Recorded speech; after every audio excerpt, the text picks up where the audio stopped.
All right, welcome back. Yesterday I stumbled across this YouTube short that Andrew Callaghan did with Clavicular, and I kind of wanted to kind of dissect it a little bit and just go on a little rant as I usually do. So yeah, let's go ahead and watch it. I think people are scared to make friends now too. Screen time's at an all-time high. People aren't really going out. Community's kind of in collapse. Less people have real friends. I don't know the relevance of that. What do you mean? What's the relevance of that? It's like What's kind of what you were just talking about? not at all. Wanting to ascend and finding your place in the world. SMV. I was just Engaging talking with about the world. pharmacology. Oh yeah, but I'm kind of getting into your goal is to help people ascend, right? Yeah, but I mean, like, what's the value there? I mean, And engaging with people in real life. yeah, I mean, there's really not that many people that are worth interacting with, I would say. What do you mean? Like, most people are extremely jester, Like they're funny or like they're just like just have completely misprioritized lives. I would say the average person that you meet who's like an enjoyer of sports, who drinks beer, for example, let's go have a beer at the pub and watch Sunday football.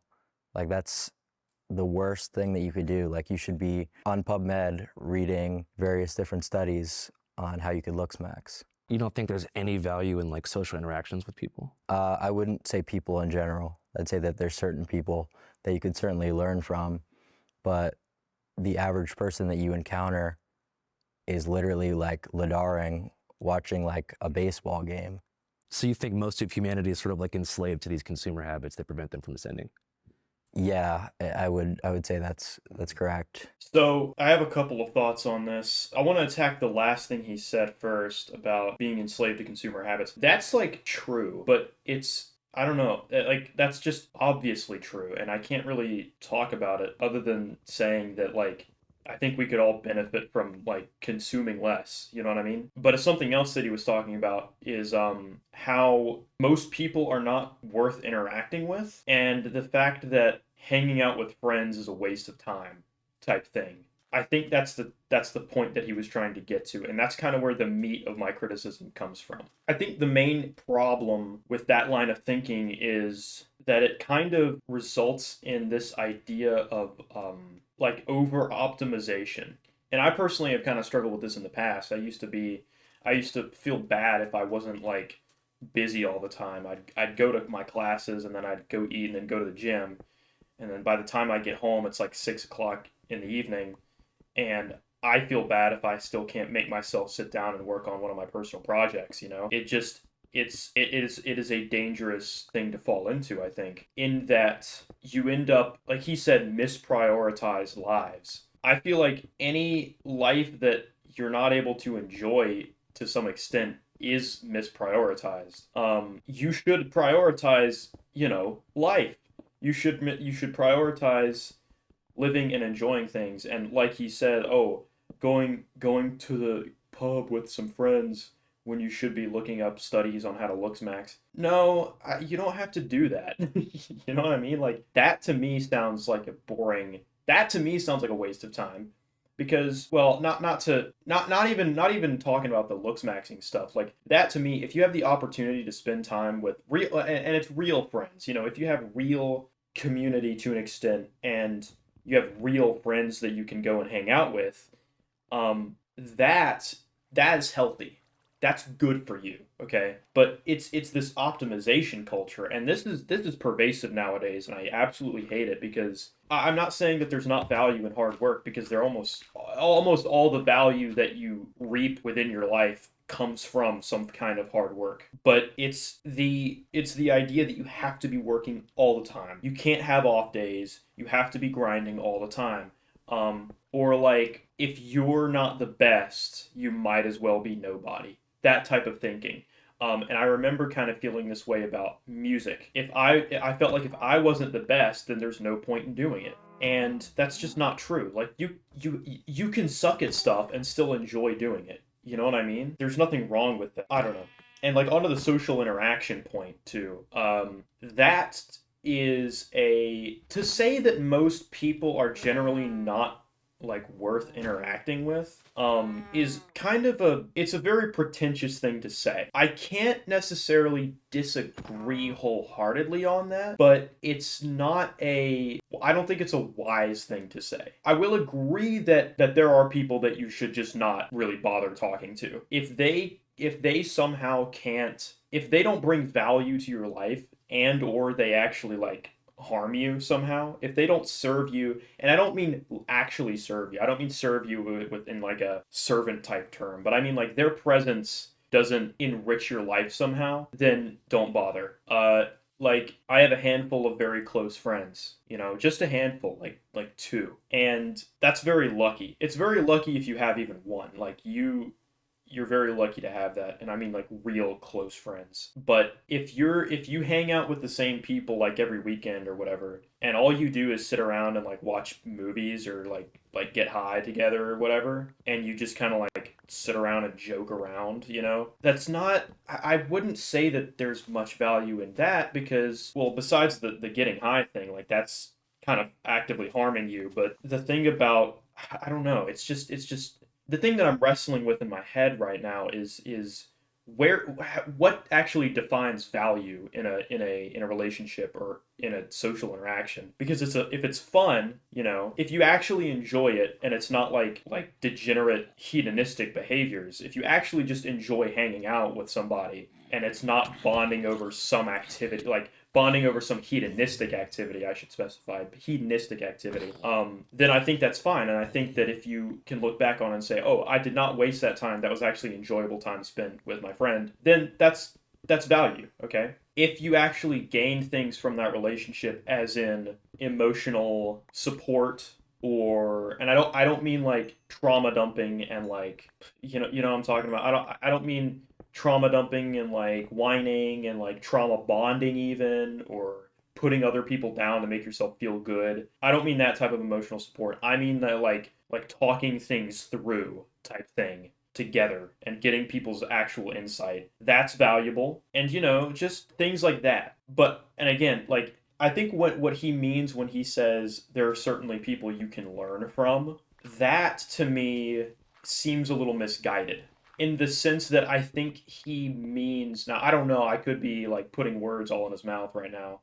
no diddy. I think that's kind of misguided in the sense that he means you can learn stuff about looksmaxxing or whatever, like fitness or whatever that is, whatever he's getting at. But again, that seems to me like serving in a kind of what's the word? Not malignant, but like malicious, kind of a malicious way. Like, oh, you only exist as a pawn to serve me, to give me the information that I need or I want. And, I'm not going to sit here and say that that's that's like a great thing, but it's also not an awful thing, because again, in a way, like, and it goes back to my original point that people should actually serve you, but not in the way that it sounds like I'm saying. You know what I mean? Like in a value sense. Yeah, I mean like there's definitely people you can learn from in ways that you wouldn't expect, kind of, is what I'm trying to get at. There are many ways that you can learn from someone. You can learn from someone by like not really actually getting along with them. You know what I mean? There's not the transfer of information. That's not all there is to a learn from someone, it's more so, I think, that it's possible to learn from someone in ways that you wouldn't expect, kind of. In the last video, I talked about how I was in a situationship with a Jewish they them, and I learned from that person, I learned from her that, hey, there are certain things that I cannot tolerate in a relationship, and it narrowed down my standards, kind of. Like, it narrowed down what I was actually looking for in a partner. So, and besides the fact that I actually did enjoy spending time with her, not even in a romantic context or anything like that. And I think that generally just having decent relationships with a lot of different people, you don't have to be friends with everybody. You don't have to be like actual friends with everybody, but being on good terms and knowing a lot of different people opens up so many opportunities for literally everything.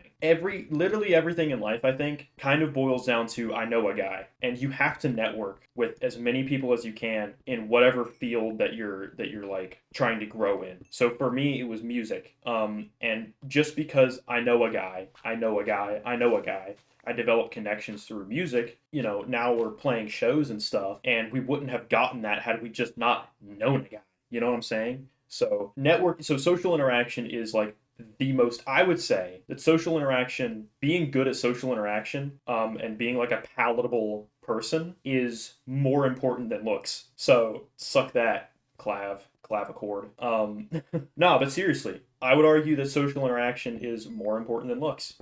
Because you can be busted, right? You can be an average looking dude, but and okay, maybe the way that somebody treats you does kind of come from looks, but I wouldn't say that most people would be mean to an ugly person because he's ugly or treat them differently intentionally because they're ugly. I'm not saying that doesn't happen, because of course it does, but like an ugly person generally has the same opportunities that an attractive person would when it comes to networking, not in a not in a dating sense, not in a relationship sense. Having better looks definitely does give you an advantage when it comes to dating and stuff, but general social interaction, they almost don't matter at all. You know what I mean? But yeah, social interaction is the most important thing you can be good at, I think.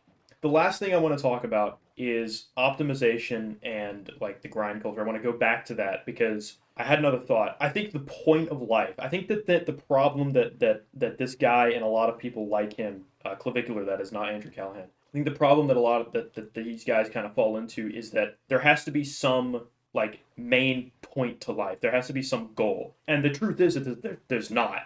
In the longer 1 hour interview, there's a handful of mentions to ROI and return on investment. Like, what's the ROI of life? And there is none. Like you just have to understand that there is none. And the entire point of life, honestly, I think, at my ripe age of 20 years old, I think that the whole point of life is to simply enjoy it the best you can. And I don't mean hedonistic behaviors. I mean healthy living life, experiencing things, traveling. That's why it boggles my mind that people have no interest in traveling. Like, how do you not? You have an entire world, an entire earth that you can like explore, and you just don't freaking wanna, like, you don't care to. How? It's so strange to me that people can not have wanderlust and want to explore everything, or like not wanting to learn. That to me is so crazy as well. There's so much to learn. How can you not want to learn? Like, how can you not want to learn as much as you can? Now, some things you just don't have any interest in. That's okay. But not wanting to learn any more than you absolutely have to, come on, man. That's sad. And so I think the point of life is to just do and learn and be as much as you can. I don't mean spread yourself thin, but like to experience all you can. Good things, I mean, not hedonism. Hedonism runs you into the ground fast. And if you run yourself into the ground fast, you won't get to experience as much as you can. You know what I mean? And work is the catalyst for that. You don't live to work, you work to live. It's kind of like that. So there is no ROI of life. There is no ROI of whatever the shit he's talking about. It is simply that you have to just experience as much as you can, and at the end you die. And that's your return on investment. You die. Now we can have a whole other argument about what happens after death, but because I don't think that you die and that's it, because that's like not true, I don't think. But I think that nihilism in the modern sense is gay. That like, oh, you just have to grind and grind and grind, and like there's no point to life really, and so you just have to grind, or either that or be hedonistic and just live for pleasure or whatever. No, it's a little more it's a little more nuanced than that, but. So that's it for me. I hope that you enjoyed this new video. I'm going to try and upload a little more frequently. I kind of got a second wind of motivation to work on this channel. So, yeah, that's about it. I'll see you next time.